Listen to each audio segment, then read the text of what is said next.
This episode of I Was a Teenage Film Snob is not brought to you by the Cadbury Crave because it no longer exists, but you can get your hands on a Whisper Gold, and that's kind of the same thing.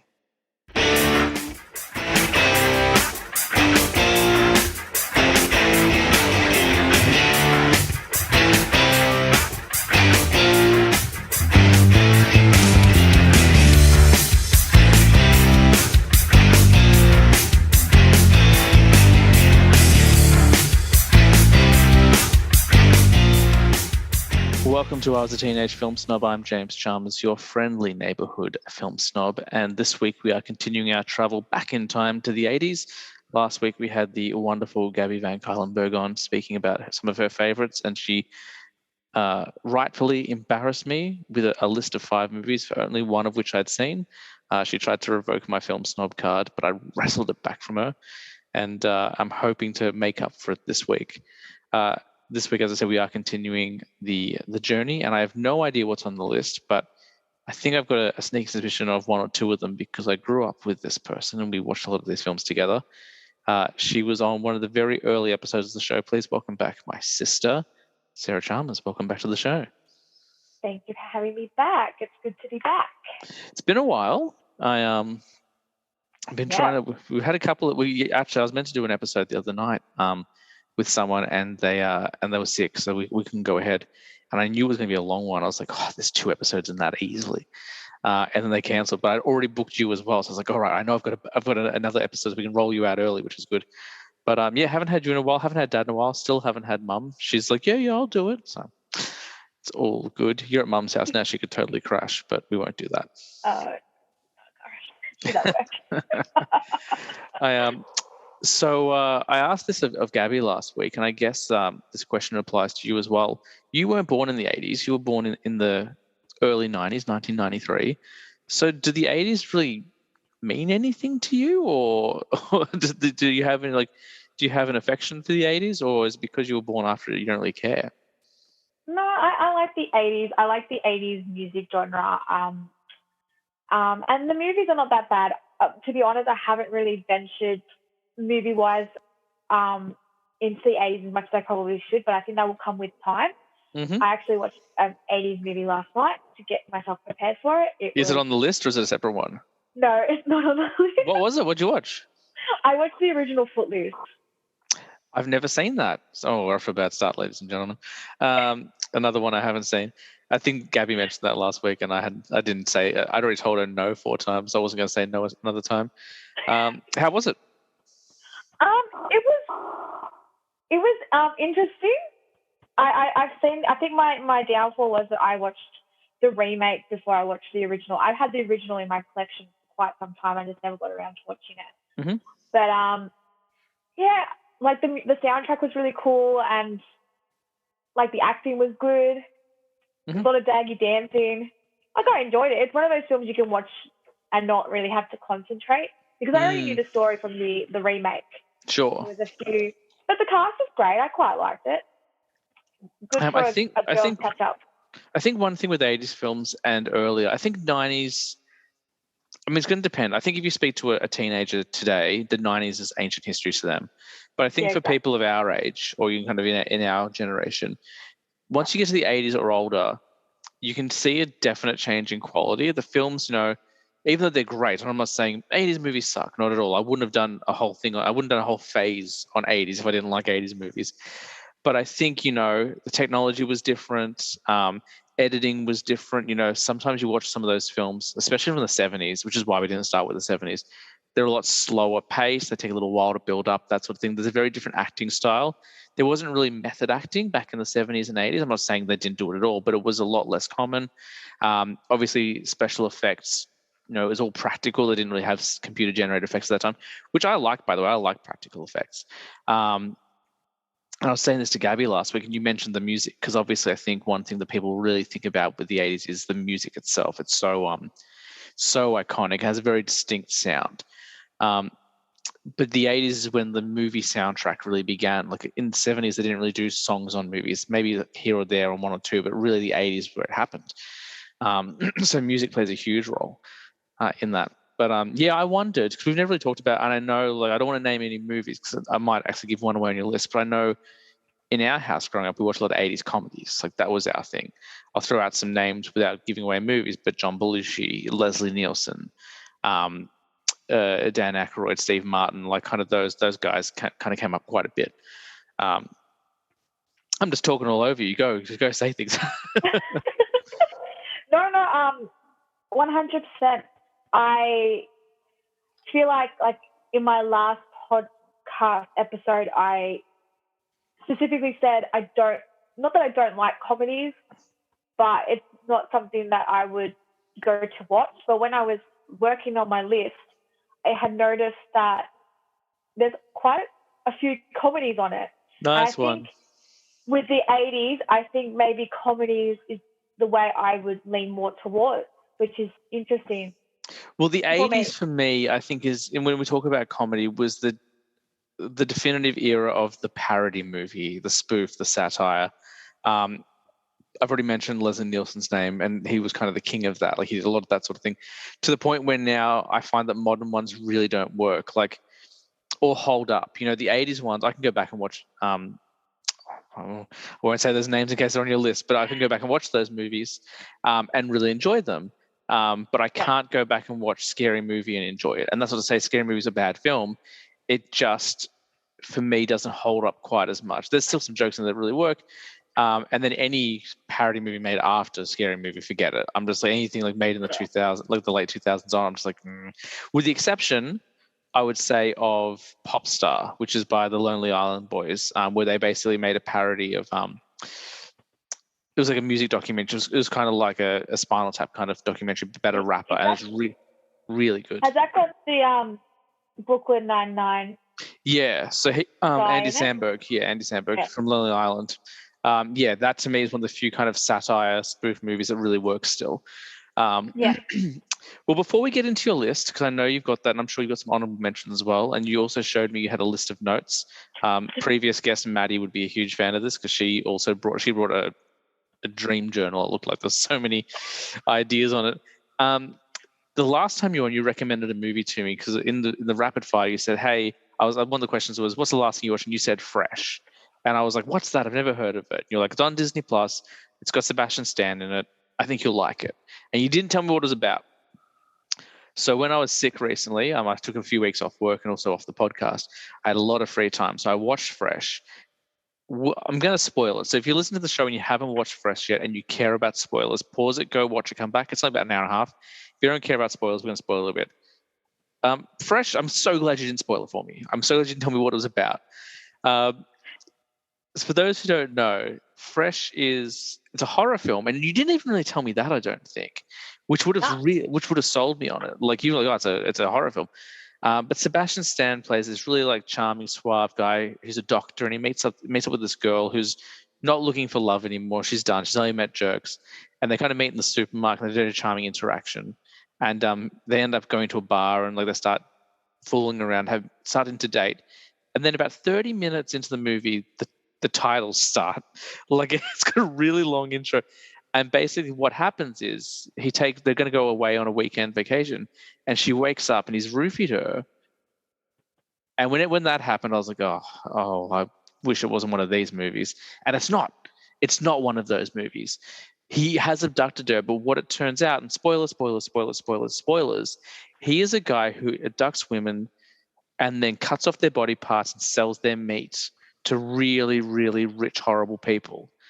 And I was like, that's what we're doing with movies now. It's incredible. It's a really, really well done movie. It sounds horrible, but it is fun. Like it's a really good horror film. It's a really good kind of escape film. The cast is really good, and like even though he's a horrible person, Sebastian Stan is so charming in it. What a great movie for you to recommend for me. I'm so glad I watched it. Oh my God, it was so good. I watched it the first night it was released in Australia on Disney Plus, and I had done a little bit of research on it before I watched it, and I wasn't 100% convinced I was going to like it because it was a horror.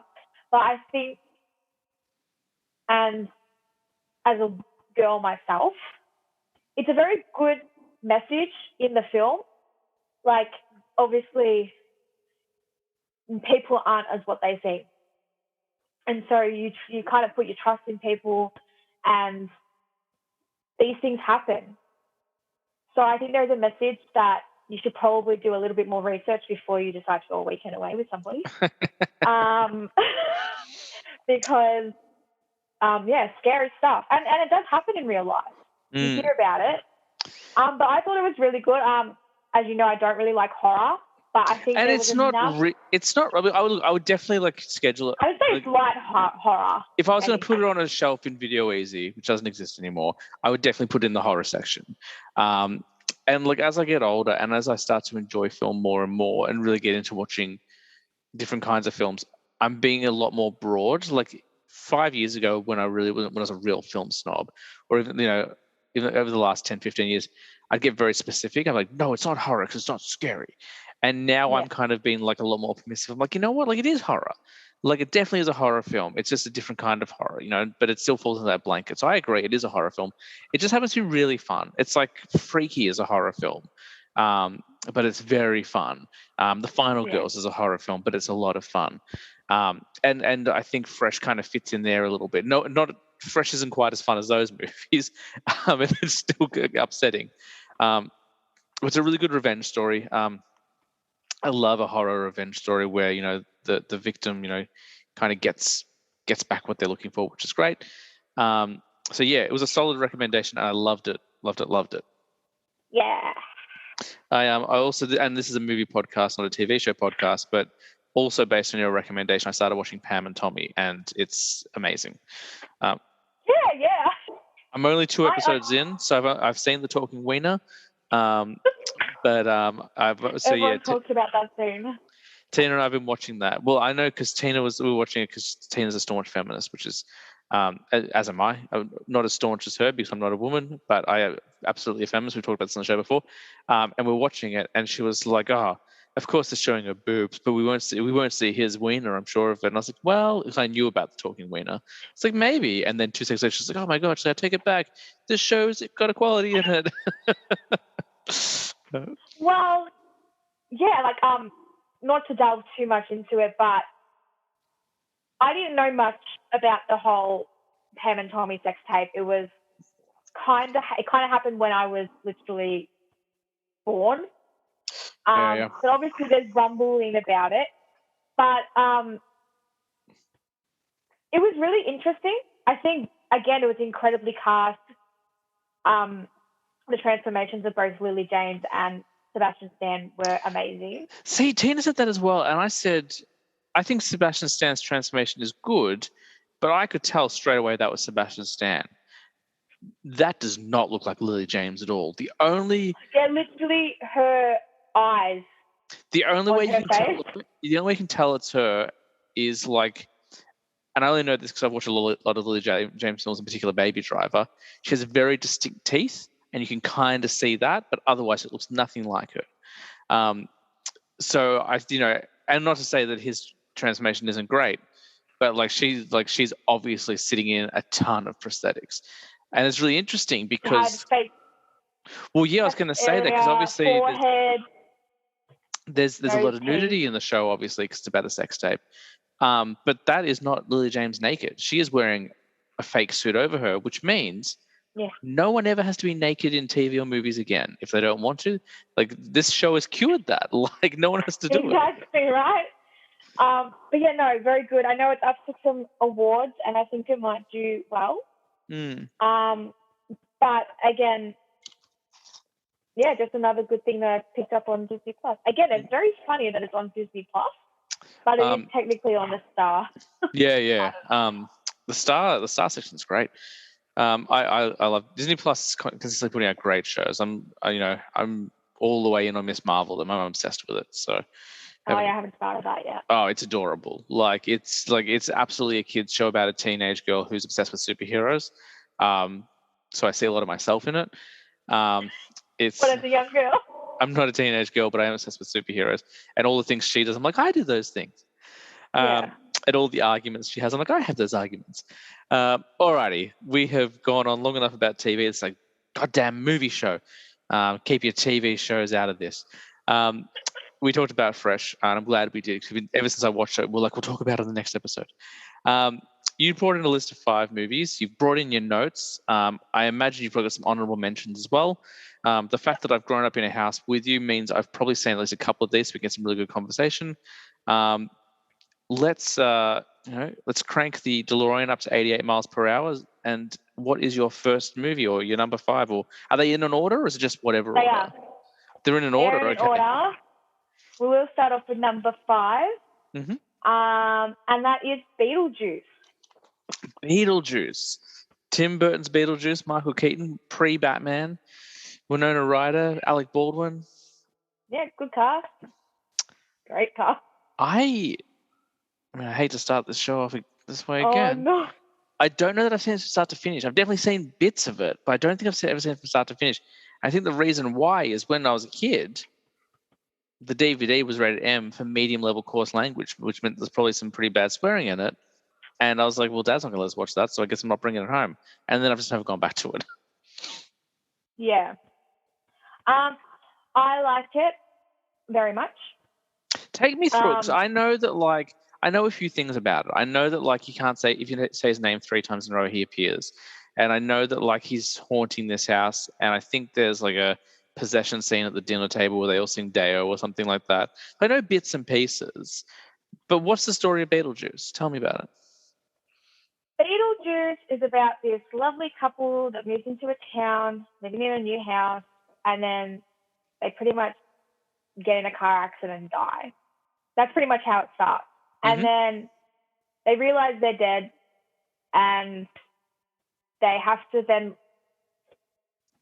figure out what it's like to live dead, pretty much. And this whole family comes into their new house, and it's pretty much like, well, who's trying to get rid of who in the house, and who's impending on whose house. And then sorry, I don't mean to interrupt you. So basically, after they've died, they're trying to scare away the new inhabitants, and the new inhabitants are trying to have an exorcism, or just trying to get rid of the ghost. Yes, pretty much. Great idea. So they go into the underworld, and there's this they get this book that tell them how to live and what they have to do to get rid of these people in their house. Eventually what happens is the daughter of the family can see them. Yep. And then they get in contact with Beetlejuice, who can help them get rid of the family that's in the house. So if you say Beetlejuice 3 times, not only does he appear, he becomes full life, because when you first meet him, he's about this big. Okay, he's like an inch tall. Yep. Yeah. So they call him 3 times, and he becomes life, and he pretty much runs amok. He will help them if he marries the daughter of the family. Pretty much. That's genius. So a lot of the things why I like this film is that there's a lot of dark humor in it. Mm-hmm. So they obviously explore the funny aspects of death, ghosts, the structure of afterlife, and the way that people die, because, we don't experience that enough in life.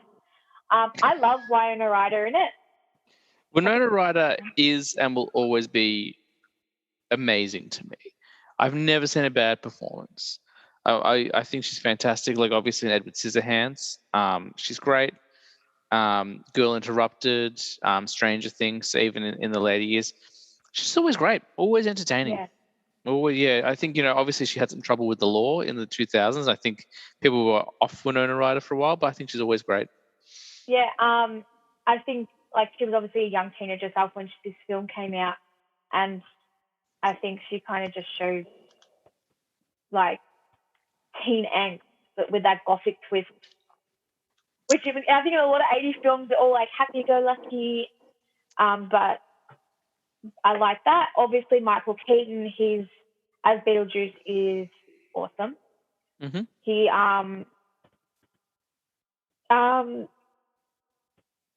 I'm trying to think what I wrote.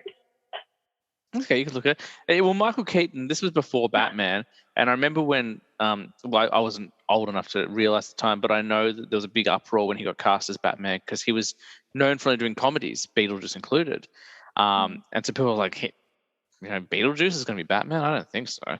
And then obviously, he's still Batman to this day. Exactly. And then I like the movie's visuals. I think Tim Burton, we all know he's a creative genius when it comes to visuals. The whole. I'm glad you clarified.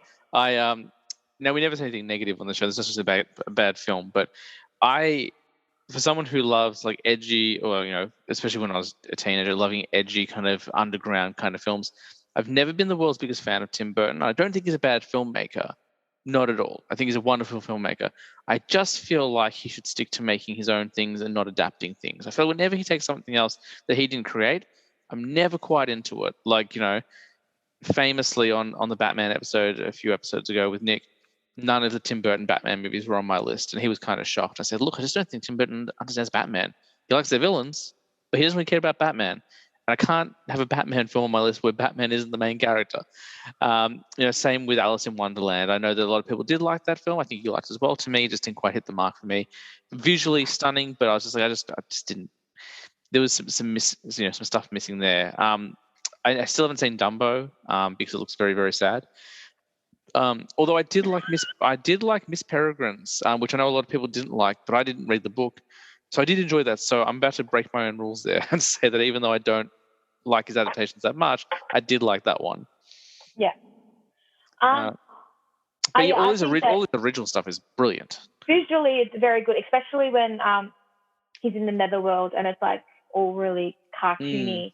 And I don't really like animated films, not because. I don't think I knew that. Did you say that in the last episode? It's not that I don't like them. I think I just can't concentrate in them because there's just so much going on. If that makes sense, because it's all. Oh, we got to get you into some animated films. We did a whole episode on them recently, and there's so much great stuff out there. We'll find. Oh no, like I watched animated films. I mean, I like Monsters Inc. and I like The Incredibles. Mm-hmm. It's not that I don't like them. I just think they're just too busy because everything's computer generated, if that makes sense. Yeah, I mean, I guess so. I know a lot of people, especially a lot of adults. Well, I guess not adults these days, because all the adults that I know were kids when I was a kid. So we grew up with a lot more animation. But I know a lot of adults, our dad included, don't necessarily take them seriously as movies. So they're cartoons. I remember I took Dad to see Moana on New Year's Eve, the year it came out, but I didn't tell him. I just said, "Hey, you want to come to the movies with us?" With Tina and I. He goes, "Yeah, absolutely." And he gets to our house, and I bought our tickets that morning. We're heading off to dinner. He goes, "Oh, what movie are we seeing?" I'm going, "We're going to see Moana." And he goes, "What's that?" I go, "It's the new Disney film."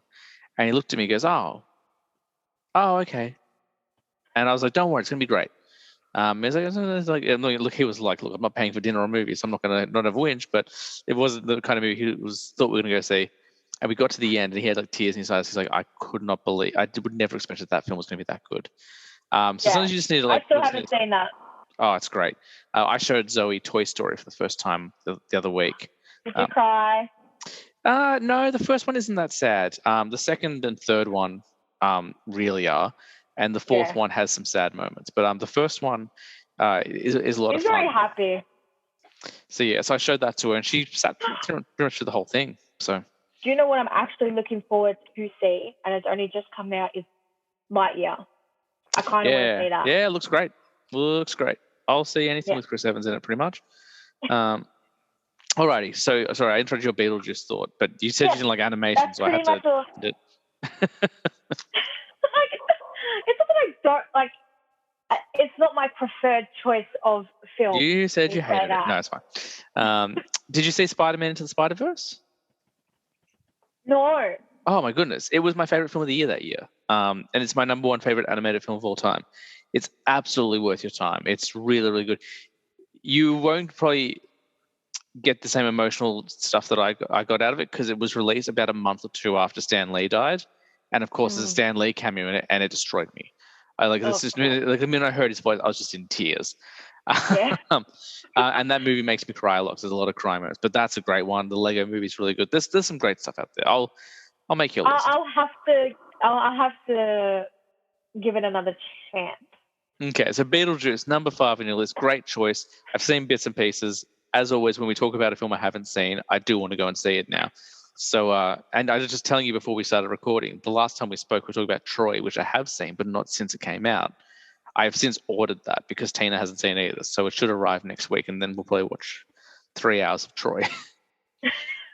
That being said, she hasn't seen the Batman yet and sitting up there waiting to be rewatched. So. The Batman, the one with Robert Pattinson in it? Yeah, she hasn't seen it. I still got to see that. Yeah, I went and saw that with my friend Nick. And we haven't watched Ghostbusters yet, but that's sitting on my shelf as well to be watched. So. Watched that with Dad, not that recently. Alrighty, what's number 4 on your list, Sarah? Ferris Bueller's Day Off. What a movie. We talked about this briefly last week. I love Ferris Bueller's Day Off.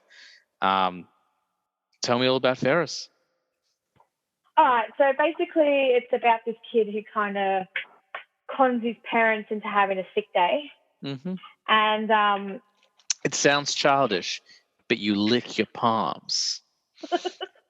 And then he literally goes and picks up his friend who is actually sick, and then they steal his dad's car to go pick up his other friend, and then they go out into New York and have a big old field day. He his girlfriend Sloane, who in order to pick her up, he pretends to be her dad and then kisses her in front of the teacher, which is such an 80s movie thing. Like you would have put it any other decade, they wouldn't have done that, but the 80s was fair game. John Hughes film. John Hughes, who has made some of the most definitive teenage films of all time, including 16 Candles and Breakfast Club, and I want to say Weird Science. He also did the Home Alone films. Ferris Bueller, like he was the ultimate teenage idol. Like he was the guy everyone wanted to be. As you said, he had the cool car. Cameron, poor Cameron. Oh, poor Cameron. The marching band scene is amazing. Doesn't everybody want to just jump on a float and take over and just start singing out? Really, the whole, the car getting destroyed. Oh yeah. It's such a. I think it's one of the few. I think maybe one of the first films to have a post-credit scene as well. Because at the end he comes out of the shower with the rose, like, "What are you still doing here? Go home."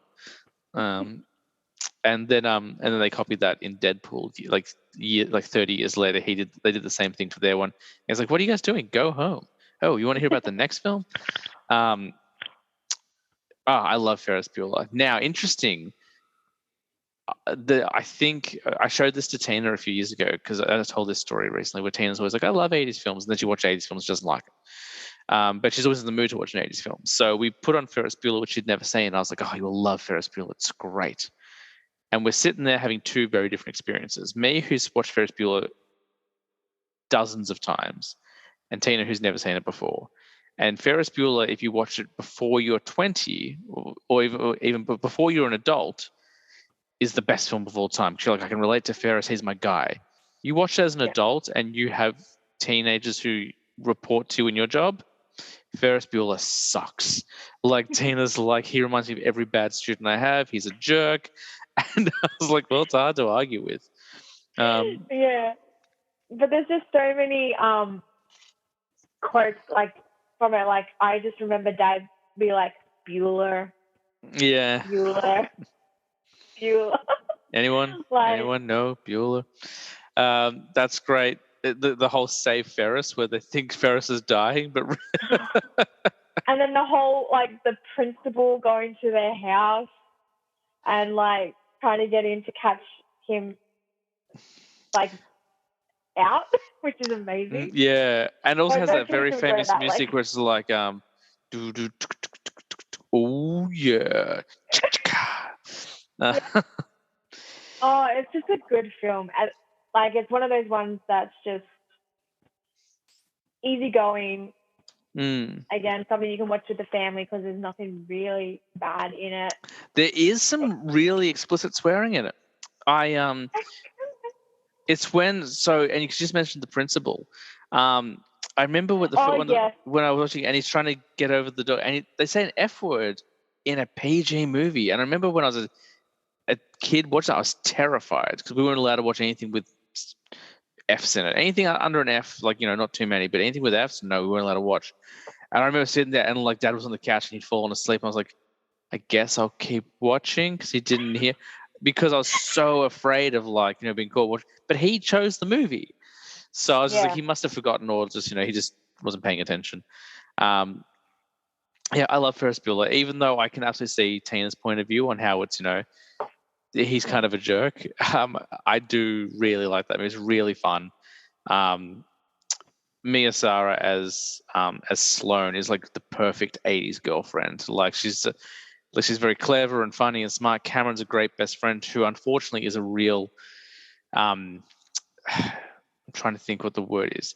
He's the real victim of the movie. Like, I love Cameron, but he just doesn't cop a break until he finally unloads on Ferris at the end, which Ferris totally deserves. But it's a great film. What an excellent film to put in your list. Yes. I don't think I could have had an 80s without that on it. I think that's probably.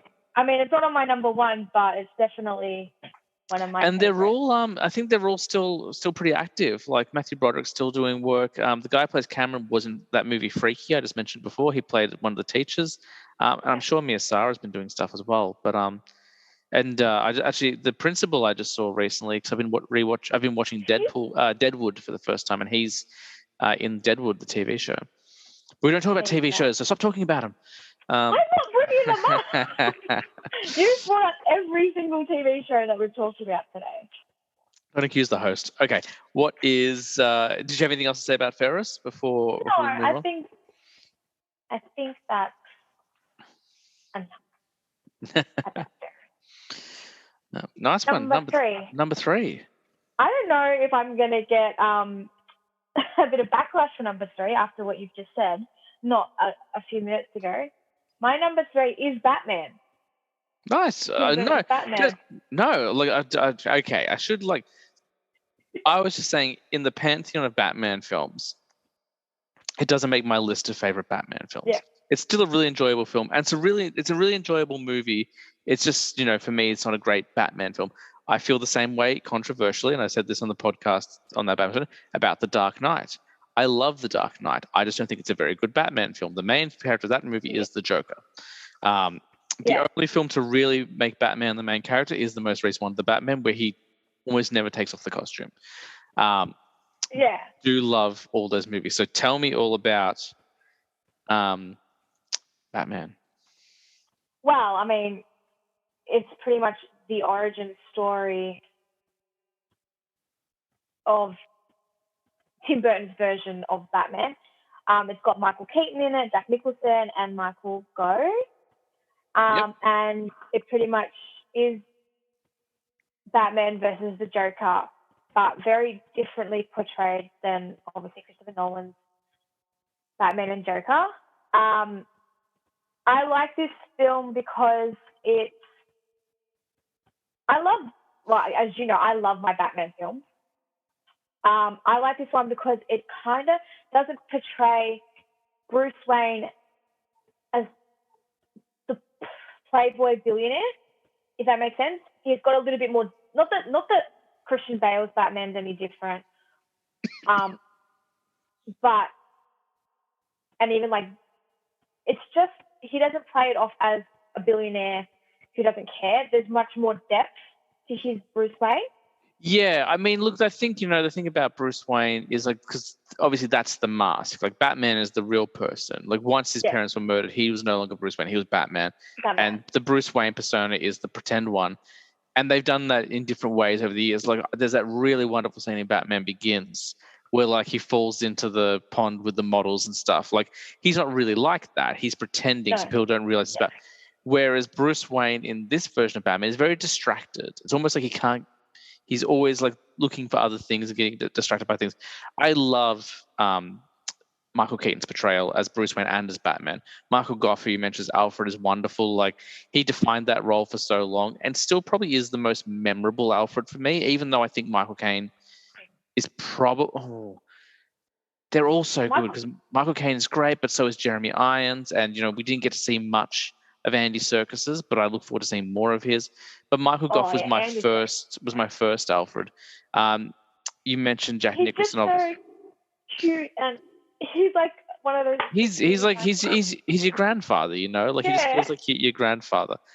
He's wonderful, and he's but he's terrible at keeping secrets. That Alfred, he's the one who's like this way. He's like this way, sir, like to the phone, and just lets people in the back cave all the time.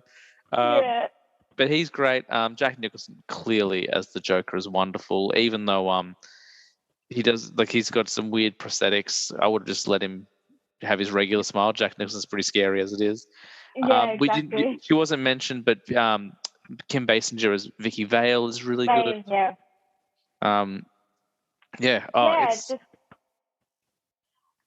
again, what I liked about it is the visual of the actual film. Very dark, very moody, gloomy, dark colors. Like, it didn't really have sunshine in it. Very gothic. And everything is bat shaped. Like, the car has bat wings on it. The bat wing flies up in front of the moon and creates the bat symbol. It's very comic booky, which I love about it. That's what I actually wrote down. It's comic book style. The Nolan films are great, but they feel like detective films. The Batman is also very much like the comics, but more the modern detective comics as opposed to those 70s and 80s ones. Whereas the Tim Burton one, even though he doesn't quite understand Batman, because Batman would never fire a gun, and if he did, he certainly wouldn't miss. But even still, the visual style is there, the Joker with his Smilex products wearing his big purple hat and he pulls the gun out of his pants. It's like a meter long. That can't be denied. This is your second Tim Burton film on your list. Which is there's three more. No. When I was writing my list, I had noticed that, but I think why not? Exactly. I mean, as you said, as much as I like Alice in Wonderland and stuff like that, I think in these two movies, when you're talking 80 movies, I like them a lot. So why not have two? Yeah, and the 80s is where it got his start, the 80s, and that's not to say that he did his best work in the 80s, but the 80s and 90s really defined his style. And then, towards the late 2000s, he kind of did a lot more adaptations and stuff like that. The only part of this movie I don't really like, or to me is maybe the bit of the movie that ages the worst, is when Joker comes into the art gallery and he's dancing to Prince.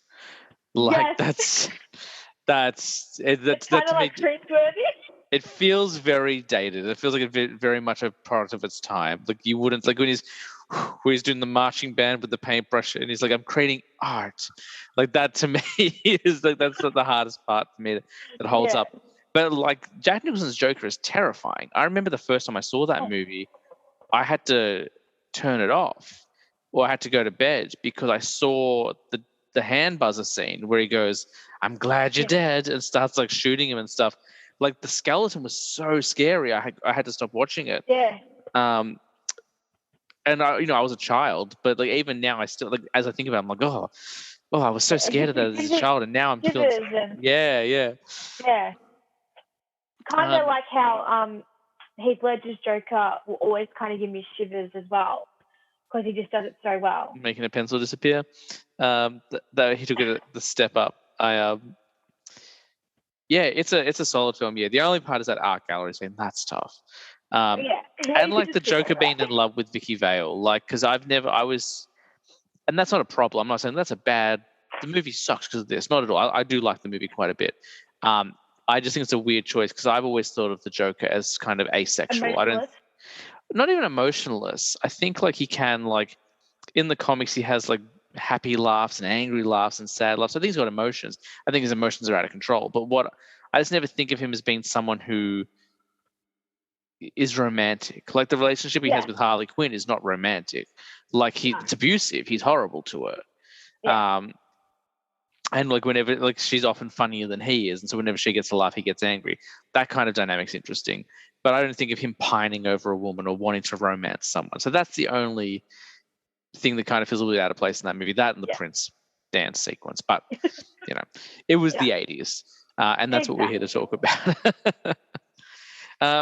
Does that make that movie, is that your favorite Batmobile, or do you prefer later Batmobiles or earlier Batmobiles, or how does that rank for you? I really like the Christopher Nolan Batmobile. The Tumbler, okay. The Tumbler, I like it.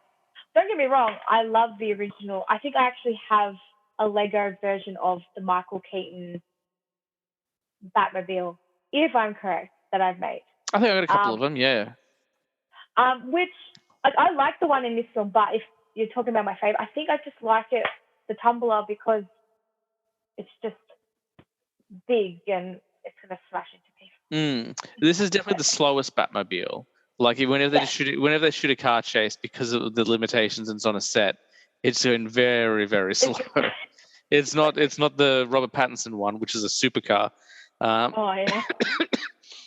But no, I just thought because it is this to me is probably the most definitive one. Like even though it's not my favorite Batmobile, it's the one where I'm like, that's the one I think of when I think of Batmobile, because it's got the big fins and wings and stuff. Nice one. Anything else you want to say about Batman? 1989's Batman? No, I think that's pretty much it. Other than I just really like him. It's not my favorite Batman film, but it's my favorite. That's Batman. Okay. We're not here to talk about Batman films, so that's fine. Alrighty, so we keep cracking on. Number two is, I don't think you've seen this one. Dirty Dancing. I have not had the time of my life with this movie. We talked about it briefly last week as well. Is it Jennifer Grey? Jennifer Grey, Patrick Swayze. Yeah, look, honestly, just not my thing. And not that I'll never watch it. Like, I'll definitely give it a go. I just haven't got around to it yet. There hasn't been an evening where I've been like, what am I going to? Oh, you know what? I haven't watched Dirty Dancing. Let's throw that on. But I'm sure, honestly, I guarantee you, I'll watch and I'll love it. Like, it just feels the kind of film that as soon as I put it on, I'll be like, this. What was I doing for the last 30 years? Why haven't I watched this yet? Because the same thing happened with Princess Bride. I hadn't watched Princess Bride for the longest time. I kept putting it off, particularly partially because Tina had been told. Tina never wanted to watch it because all her friends loved it. And she's like, that's not the kind of thing for me. And then one day I just whacked it on. I'm like, this is amazing. So I guarantee I'll have the same experience with Dirty Dancing. I just haven't got around to it yet. Well, I mean, I didn't watch Dirty Dancing until probably 3 or 4 years ago. Again, I had bought it, hadn't watched it, and I knew that they had made a remake of it that they put on iTunes. So I wanted to watch the original before I watched the remake, because the remake had the girl from Little Miss Sunshine. Oh, really? As in the little girl from Little Miss Sunshine, Abigail Breslin? Yes. So she played Baby in the remake. But interesting. So I did the right thing with Dirty Dancing, and I watched the original first and then the remake. But I like Dirty Dancing. Again, even though it's set in the 60s, it's got a lot of 80s music in it, so the soundtrack's really good. Mm-hmm. For me, it's, again, hitting a lot of real-life issues in the film. So there's, I don't really want to spoil it for you. Oh, look, I mean, if it came out almost 40 years ago, do you know what I mean? Like, it's my own fault I haven't seen it, so spoil it. Because chances are I'll be like, oh, well, now I definitely want to see it. Like, giving away those sorts of, don't spoil, the new Thor movie for me, but you can spoil a 40-year-old movie, absolutely. So pretty much it deals with real-life issues, like I said. So obviously it's a movie that's about dancing and people falling in love, but there's a character, Penny, who's pregnant and she can't have the kid. Then there's Johnny. I was going to say, tell me there's a teenage pregnancy with an abortion in it, because that is a staple of 80s movies. Like, more so than any other film. There's a movie that I'm not going to talk about at this stage because it's on my list. I know I'm combing my hair. I had an itch. There's a movie. I won't tell you the name of the movie because it's on my list, and I'll be doing my list at some point soon. But I'll tell you another '80s film that does have it. It's called Last American Virgin, and it sounds like just a regular like kind of teen sex romp. But one of the plot points is that one of the main girl, the one that all the boys are in love with, she gets pregnant and she has to get an abortion. And I feel like most of the '80s teen films I've seen have an abortion in them. So just and then that went away. Like after the '80s, that kind of just went away. But it's a really popular thing to put into movies. So as soon as you said there's real issues in this movie, I was like, I bet you there's an abortion. So obviously there's that, and then there's Johnny, who's the dance teacher. He comes from nothing, and he's afraid he's never going to be good enough for something real. And then there's Baby, who's the main character, who lies to her parents and struggles with social awkwardness, which I think is still true to this day. People struggle with social awkwardness. And it's a good example of how movies can be cinematic but real. When you're looking at it, you're not, I mean, obviously you know it's a film, but you're looking at it and you could think, well, this is a documentary on someone's life. Wow, okay. I've never heard it sold that way. You're selling me on this movie. That's how I see it. Obviously, Patrick Swayze is amazing in it. Total icon. Loved him in this film. And then again, kind of going back to that dealing with real issues, it's no one's pretending they're perfect in the film, if that makes sense. So again, going back, they're dealing with real issues. So people make mistakes. In real life, people make mistakes. So there's no like I said, it doesn't feel like you're watching a movie or watching a documentary. That's kind of what I'm trying to get that through. I love it. And obviously there's dancing, which I love, and it's a love story as well. Mm-hmm. So you kind of have the whole package in that one. It's interesting. So far, your list comprises of 2 Tim Burton films and 2 dancing movies. Oh yeah, because Ferris Bueller. There's not that much dancing.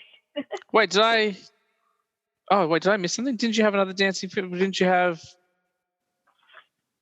I had Beetlejuice, Ferris Bueller's Day Off. I thought you mentioned a different dancing movie before. I must have got confused. I thought you mentioned a different dancing movie. I know you watched Footloose. Sorry. You watched Footloose the other night, and I was like, because I write down the list when I talk to people as well, so I've got a copy. So when I do the promotions later, and I was like, didn't you mention Footloose? And it's not in my list though, so I got confused. You're like, and number 1 is Footloose. Well, look, you've definitely sold me on it. Like, it's a flick that it's been in the back of my mind for a while. I'm like, I should watch Dirty Dancing.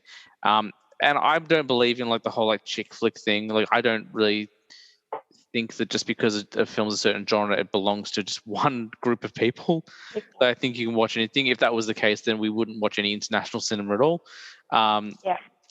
So look, you've definitely sold it to me in a way, and sold it harder to me than anyone else has before. So look, it's on my list now. I'll give it a whirl, and I'll get back to you and let you know what I think of it. Maybe not as quickly as I did with Fresh, but I will definitely get onto it and have a look. Yeah, definitely. I think you like it. I think you will. I reckon I'll cry. I'm starting to think that I'm going to cry watching it. I did. Yeah. So I reckon you will. There's not taken us long to get through this list. We're at number 1 already. Number 1. Classic. Let me see if I can guess it. I just said it already. Oh, I didn't hear you say it. Okay, well, let's try and guess it. Is it Blues Brothers? No. I didn't even think about Blues Brothers. It's not even on my honourable mentions list. Well, I mean, honourable mentions you can always add. So not Blues Brothers. The funny thing is, people are like, we heard her say it, just get to it. Stop vamping because it's your show and you like the sound of your own voice. That's not what I'm doing. I want to guess. Naked Gun, Flying High. No, I know. Okay, what was your number 1? I missed it. Ghostbusters. I did not expect this at all. And we were talking about the new Ghostbusters before. Really? And look, that's not me being like, why would you do it? Like, I love Ghostbusters. I just would never have thought that was your favorite 80s film of all time. A movie I have seen, which is good. Take that, Gabby, with your list of films that I haven't seen before, making me look like an absolute fool. I mean, I haven't seen 2 of these, but it's better than 4. Tell me about Ghostbusters. Well, no, you're going to test me. Great theme song. Great theme song. It's pretty much, if I had a song that was like in my head without even thinking about it, it's probably that theme song. Before we get into it, I just want to have a look at your list, because this is something else. We were talking about the songs before, and I think the 80s has the most iconic movie soundtracks of all time. I think in terms of like movies released to soundtrack ratio, like obviously we get way more movies now, and like, you know, there's movies like Baby Driver that has like a killer soundtrack, and Tarantino normally does. I think the 80s was the biggest surge and has the greatest variety of soundtracks. So just looking over your list, Beetlejuice, I can't really think of a song other than like Day-O. But I don't think that's not really, it's more Danny Elfman score, I think. Ferris Bueller, you've got Twist and Shout, and you got Oh Yeah. Batman, obviously, the best Batman score ever. Like, I love all the Batman scores, but like plus you get all that Prince music like Bat Dance, and Let's Get Nuts. I can't remember what the song's called, but it's like, you know what I'm talking about. Dirty Dancing, I Had the Time of My Life. And now and it's also got Gone with the Wind, Hungry Eyes. Hungry Eyes, of course. It's got a killer playlist, soundtrack. It is, so forever proving that my theory, because last week, even although I hadn't seen all the movies, I could tell you songs from those movies. Excellent. Tell me about Ghostbusters now that I've done that little vamping bit. So it's pretty much based around these 4 guys who are scientists, and then there's 2 civilians, and pretty much ghosts and ghouls terrorize New York. And when I was a kid, it's really funny, because when I first saw this, I didn't see it as a comedy. I saw it as men chasing ghosts with lasers. Well, I think what I saw it as.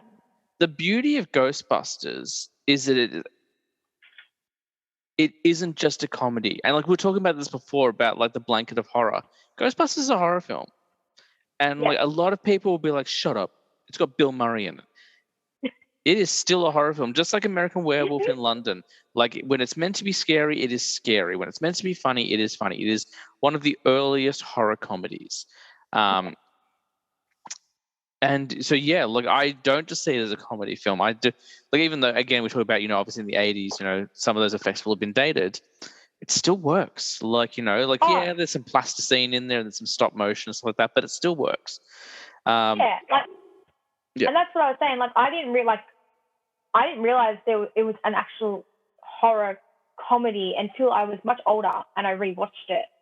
I saw it as a scary film, and as a kid watching that film, it was really scary. I remember having nightmares after it, but I loved the cast in this film.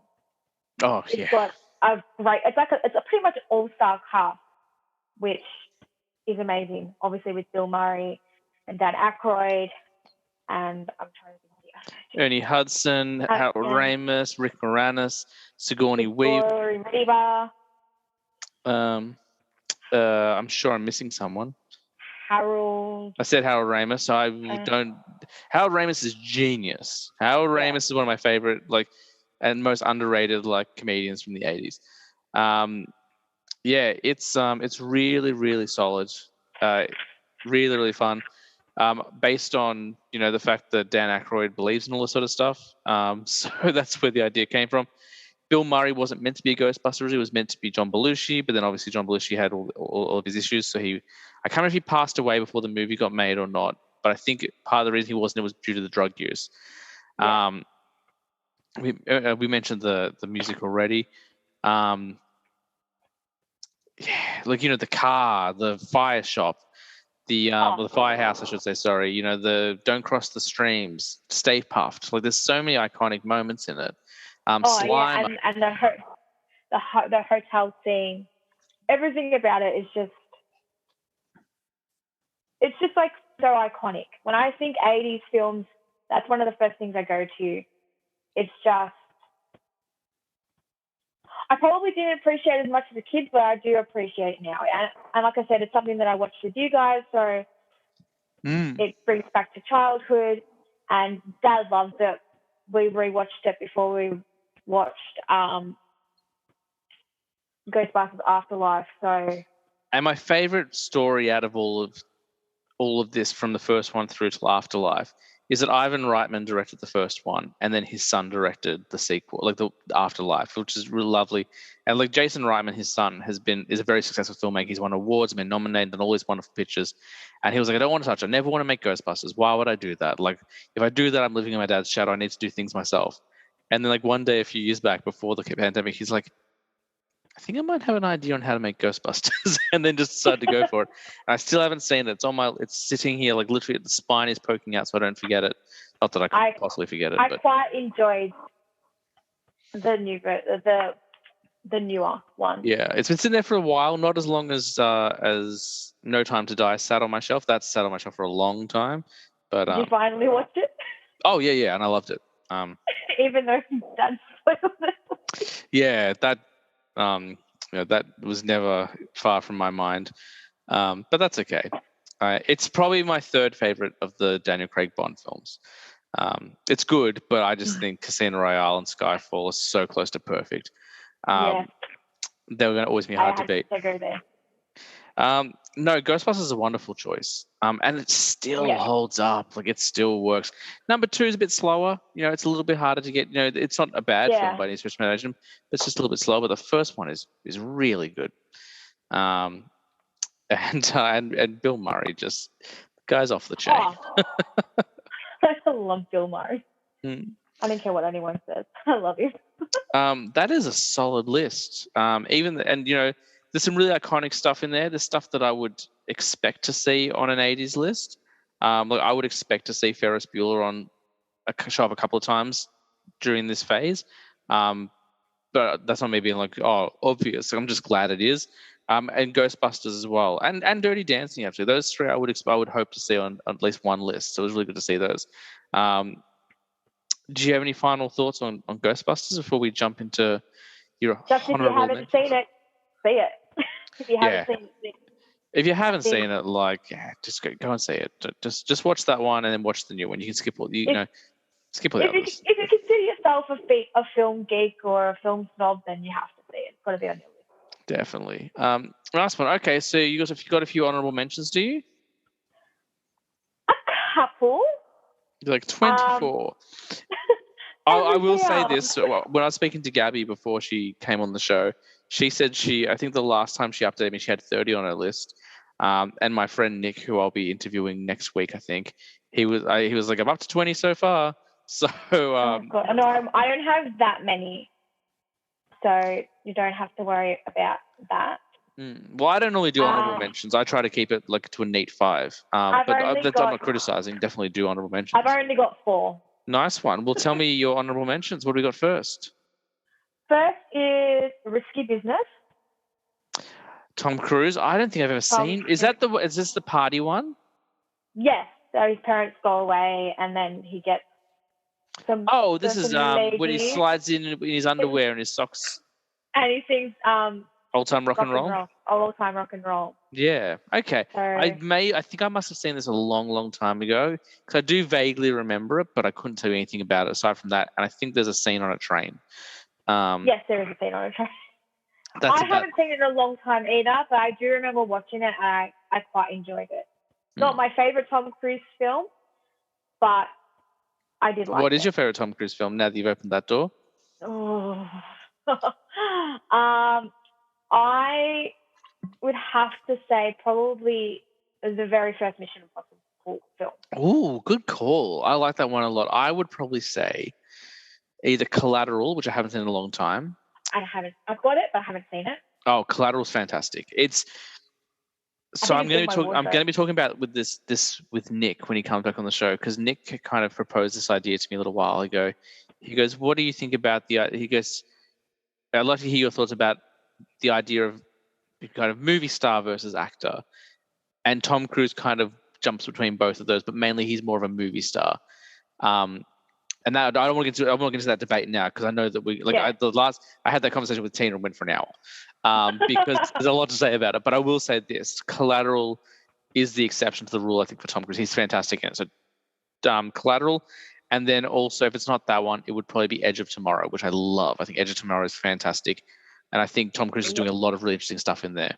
And he's actually the problem I have with Tom Cruise. And it seems like I only have problems with people and things at the moment. But no, I love Tom Cruise. But I feel like as he gets older, he has to keep proving to everyone that he's young. He's hanging out of planes. He's climbing up helicopters, like all this sort of stuff. I think he's just an adrenaline junkie as well. I think he's one of the only people who has a license for pretty much everything that you can drive or fly or dive.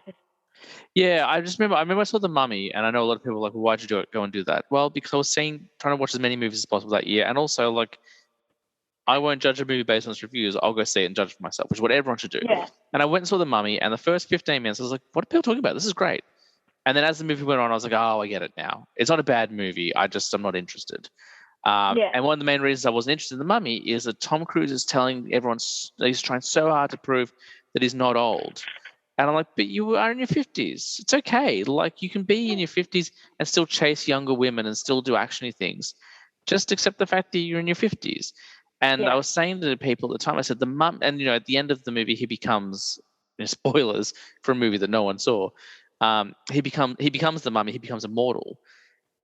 And then he just keeps doing the same thing as always. And I remember I was saying to people, I'm like, it would have been so much more interesting if you have this guy who's in his 50s, he's getting old, he can't do things as well as he used to, which is why I love Skyfall, because that's what it addresses. And then he's presented with this choice where it's like, look, you could give up your humanity and become the Mummy, but then you would get your youth back and you would never grow any older and you would never die. Or you can live your life as a human, enjoy happiness, but you will die. And to me, like, that'd be a much more interesting movie, like him trying to have to make that choice, as opposed to him being able to just do everything anyway. But Edge of Tomorrow, yeah, I like that because he's not great at everything in Edge of Tomorrow. Collateral he is, but it's a fantastic film. Okay, we got sidetracks. Risky Business. What else is on your honorable mentions? I don't really. It's going to be funny because on my list, I don't remember a lot of this film, but I do remember it's an 80s film and it's Who Framed Roger Rabbit. Oh, fantastic movie. What an absolute cracker of a film. I can't talk about it a lot. But I do remember watching it, and I think it's maybe one of the first films that had real life and animated in it, because there was the animated side of it and obviously the real life people. It's not one of the first because, and that's not me being like, you don't know what you're talking about. No, Disney did this a lot, obviously, with Mary Poppins, Bedknobs and Broomsticks, all those kind of movies. But Who Framed Roger Rabbit does have a first, where it's I think it's the first and maybe only film until recently. I think Chip and Dale might have kind of done this. Well, I still haven't watched it, but based on your recommendation, I will. It has Warner Brothers cartoons and Disney cartoons in the same film. And they never used to do that because they were competitors. And when they were making that movie, they had to get the contract so detailed where it was like, if you're going to show Daffy Duck for 30 seconds, then Donald Duck has to get 30 seconds. And if you're going to show a Disney character being a hero, then a Warner Brothers character has to be like, they had to get the contract so precise because they didn't want one franchise to get more screen time than the other, and they had to all be represented in a similar way, so it didn't make it look like one cartoon was better than the other. So it's a really interesting movie just from a legal point of view, and that's probably the only time Ian's going to say that about movies. But on top of it, it's great. Oh yeah, I love it, and like I said, I don't remember much of it. I just remember enjoying it while I was watching it. But that's why it's honorable mention. Nice one. That's a great movie. That's 3 or 2? 3. That's 2. My counting is not good. Number 3 is Nightmare on Elm Street. Wow, just part 1? Really interesting. because you're not a horror person. You said at the start of the show. Oh, I've said that, I think, on a lot of the podcast. I've said that on the other episode of the podcast as well that we did. So you're not a horror person. I also like Nightmare on Elm Street, but number one is not my favorite Nightmare on Elm Street from the 80s. Is this because Johnny Depp's in it? No, I think it's because it's the only one I have seen.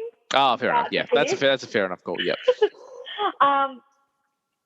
Like we all know, and your listeners will now know, I don't like horror. I think it was probably one of the very, very, very first horror films I probably saw, and I think I saw it without knowing what it was. I think I grabbed it off your shelf when I was a kid, and then I would have bought that box set. Don't think I would have even been 20. I would have been probably 18 or 19, maybe 20, but I was quite young. Not quite young, but like I was younger. Yes, I would have been early teens. And I remember having one look at Freddy Krueger, and I was like, no, this is not for me. That's also, I would say, the scariest version of the Robert Englund Freddy Krueger, because in that film, he's masked in shadow a lot. You don't see a lot of him. In the sequels, he's the main character. Like in the sequels, he's kind of like, he's almost kind of like a superhero. Like you want to see Freddy. He's cracking jokes and he's doing like all these weird kills and stuff. He kind of becomes a parody of himself. But the first one is very dark. You don't see a lot of him. And when he was just kind of like dark, shadowy close-ups, you kind of see like his teeth or like a bit of his like melted skin.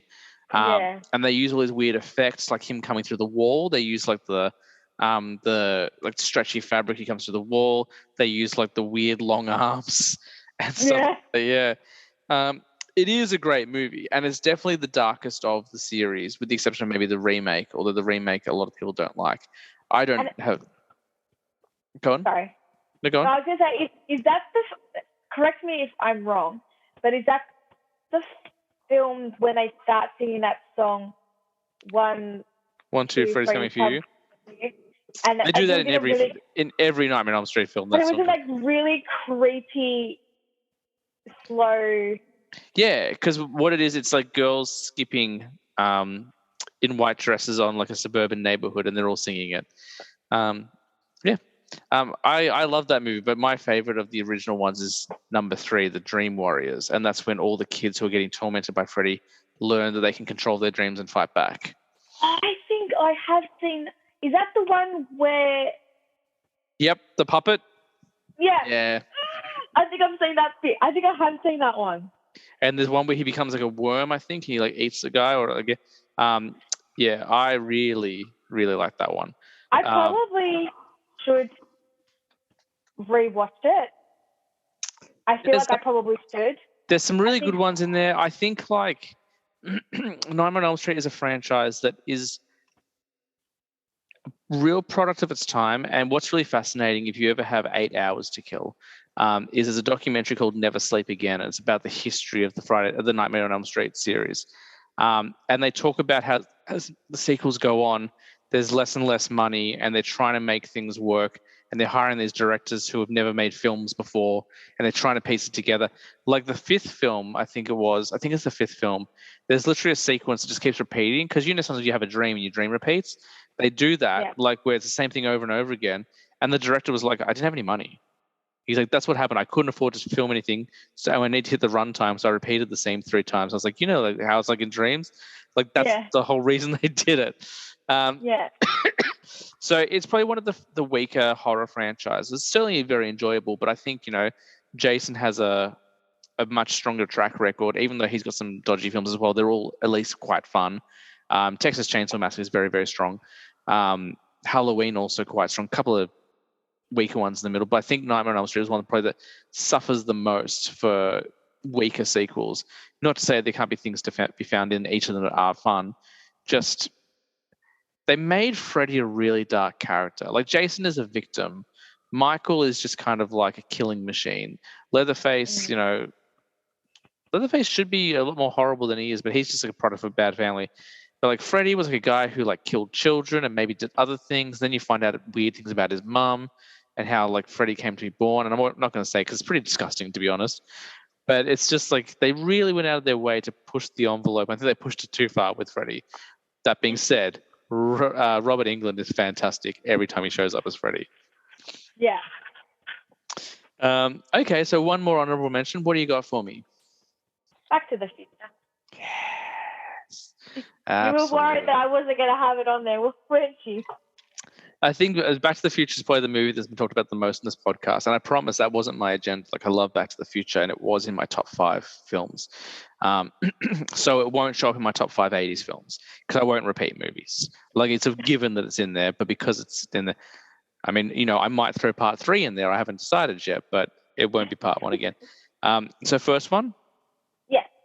I think I have a thing for the originals. I think the first films are probably majority of the time are the best ones. But yeah, I loved it. I just love the comedy in it. The cast is great. I think everybody wants to have a DeLorean. Yeah. And again, great soundtrack. You have Huey Lewis in the News, Back in Time, and Power of Love. You have the Alan Silvestri. Dun, dun, dun, dun, dun, dun, dun, dun, dun, dun, dun, dun. Dun, dun, dun. Yeah, anyway, Michael J. Fox, perfect. I mean, I've talked this film to death on the show, but yeah. Where do you stand? Because I ask everyone about this. So number 1 is your favorite. That's why you've listed on this list of honorable mentions. How do you rank the films? What is your ranking of Back to the Future films? 1 through 2. That is correct. I mean, look, that's just what I think. I get a lot of people think that. I think Tina goes 2, 1, 3, which is crazy. She put number 2 in her top 5 favorite films, and I was like, that is no, you're wrong. Like, Back to the Future Part 1 should be in your top 5 favorite films. No, that's absolutely, everyone's entitled to their own opinion. It's interesting. No one puts 3. Well, very rarely do people put number 3 in the 1 or 2 slot, but 3 is great. Excellent. Nice one. Well, that pretty much wraps up your list, which is excellent. Some really good movies in there. I was really glad I could talk about a few of them. And your honorable mentions were great as well. So now what we have to do it. You can't get out of it. It is the rapid fire round. I'm going to ask you the 80s rapid fire questions. As we know, the rapid fire questions are never that rapid. They normally take about 20 minutes to answer. I've mixed them up a little bit. So it might not be a movie that was on your list and might not be your favorite film, but which movie to you is the definitive 80s film? Which movie you're like, that screams 80s to me? A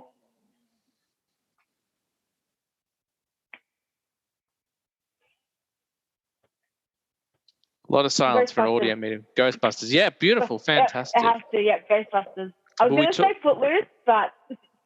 I think with 80s in particular, you got to think about music. Like, I've talked about music a lot in this. You got to think about like costume and hair and robots and music. Like, robots played a big role in the 80s. Yeah. Okay, so that's your definitive 80s movie. Then which 80s movie has the best theme song or soundtrack?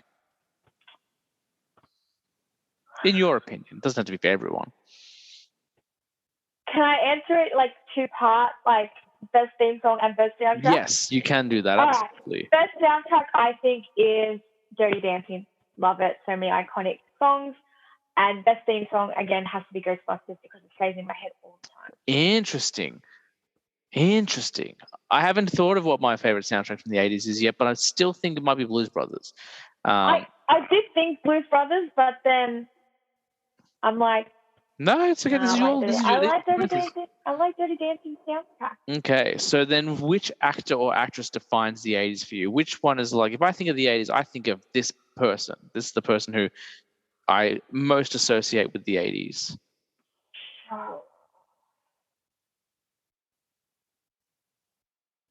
I have 2 in mind. We can name 2. It's okay. There's no rules here. I'm going to say Dan Aykroyd. Yes. Yes. I was just thinking. And you just want to give Blues Brothers a shout out. You've been ignoring it all episode. I'm going to say Michael Keaton because he's in 2 of my top lists. I think those 2 define the 80s for me.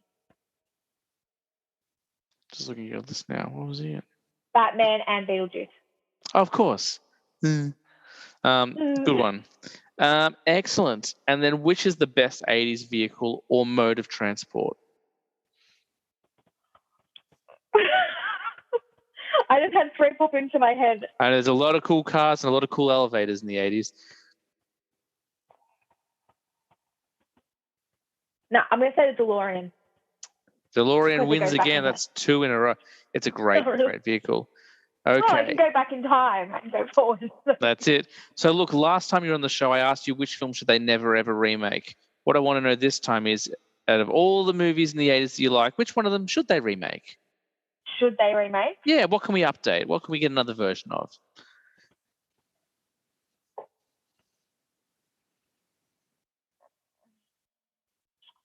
Maybe The Breakfast Club? Oh, that is a good answer. That's a really good answer. I don't know who they would put in it, but I think it's really... Yeah, that's a good one because that is a film that like people put on a pedestal. And look, it's a great movie, but you can totally tell that story again. Yeah. And, maybe they don't all have to be white this time. Yeah. All right, let's cast your Breakfast Club movie. Who are we going to put into it? Oh, I literally just said I don't know who I'd cast in it. That's okay. I haven't seen it in a long time, so I don't have to like. So we've got a jock, we've got a nerd, we've got a basket case, we've got a princess, and we've got a burnout. Is that right? I think so. So who's your nerd? I've got a nerd in mind already. And they don't have to be the same. They don't have to be the same genders. You can swap them. So you might want to have a female nerd this time. You might want to have a female jock or something like that. Nerd. Maybe, I don't know her name, which is really bad, but the girl, she was in WandaVision, and it's not Elizabeth Olsen. But maybe, sorry. There weren't many kids in that show. I know, but I kind of think I don't know a lot of young actors. Oh, maybe Daisy from Fresh. Daisy, I think she'd make a good nerd. Okay, I'm gonna see your nerd, and I'm gonna rate. I was gonna say Tom Holland for the nerd, but I think he should be our prince. Yes. Instead of our princess. I think that's who. Okay, because Tom Holland, he's young, he should be in it. Okay, I think Daisy's like 30. But to be fair, I think most of the cast in the Breakfast Club are 30 as well. Yeah. Okay, who's Tom your Holland jock? As my jock. I'm seeing your problem now because I don't watch a lot of modern TV either.